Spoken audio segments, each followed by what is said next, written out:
सदा सुखी रहो। ये जो प्रणाम के उत्तर में हमारे मुंह से निकलते हैं ना, ये कोई साधारण शब्द नहीं है, ये दुनिया के सबसे कीमती शब्द है।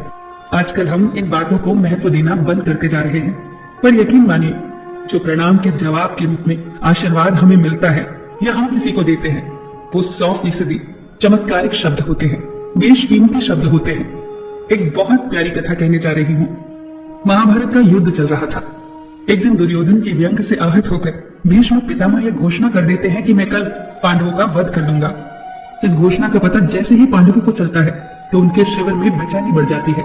सभी को भीष्म पितामह की क्षमताओं के बारे में पता था, इसीलिए सभी अनिष्ट की आशंका से परेशान हो जाते हैं। तभी श्री कृष्ण द्रौपदी से कहते हैं, तुम अभी मेरे साथ चलो। श्री कृष्ण द्रौपदी को लेकर सीधे पितामह भीष्म के शिविर में पहुंच जाते हैं। श्री कृष्ण स्वयं तो शिविर के बाहर खड़े हो जाते हैं, पर वो द्रौपदी से कहते हैं कि अंदर जाकर पितामह भीष्म को प्रणाम करो। जैसे ही द्रौपदी ने शिविर के भीतर जाकर पितामह भीष्म को प्रणाम किया तो पितामह भीष्म के मुख से द्रौपदी के लिए ये आशीर्वाद निकला, अखंड सौभाग्यवती भव। जैसे ही ये आशीर्वाद उनके मुख से निकला, उसी क्षण उन्हें स्मरण हुआ आया कि आज ही तो उन्होंने पांडवों के वध की घोषणा की थी और स्वयं ही उन्होंने द्रौपदी को अखंड सौभाग्यवती रहने का आशीर्वाद दे दिया। फिर पितामह भीष्म ने द्रौपदी से पूछा, पुत्री, क्या तुम इतनी रात को यहाँ अकेली आई हो या तुम्हें यहाँ श्री कृष्ण लाए हैं? तब द्रौपदी ने कहा, जी पितामह, और वो शिविर के बाहर ही खड़े हैं। शिविर से बाहर निकलकर दोनों ने एक दूसरे को प्रणाम किया और पितामह भीष्म ने कहा, मेरे एक वचन को मेरे ही दूसरे वचन से काटने का काम केवल कृष्ण ही कर सकते हैं।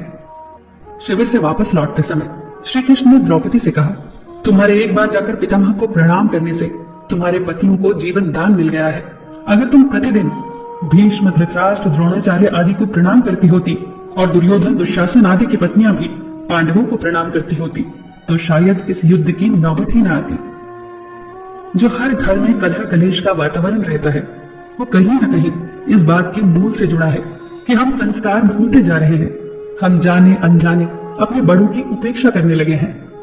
याद रखना कि हर चीज पैसे से खरीदी नहीं जा सकती, और ये भी याद रखना कि हर बात का जवाब गूगल से नहीं मिलता।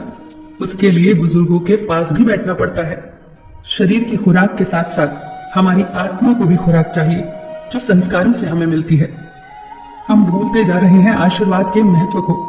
आशीर्वाद एक कवच की तरह होता है जो हर बाधा से हमारी रक्षा करता है। कितनी सुंदर बात कही है किसी ने। प्रणाम अनुशासन है, प्रणाम शीतलता है, प्रणाम आदर सिखाता है, प्रणाम से सुविचार आते हैं, प्रणाम झुकना सिखाता है, प्रणाम क्रोध मिटाता है, प्रणाम आंसू धो देता है, प्रणाम अहंकार मिटाता है, प्रणाम हमारी संस्कृति है।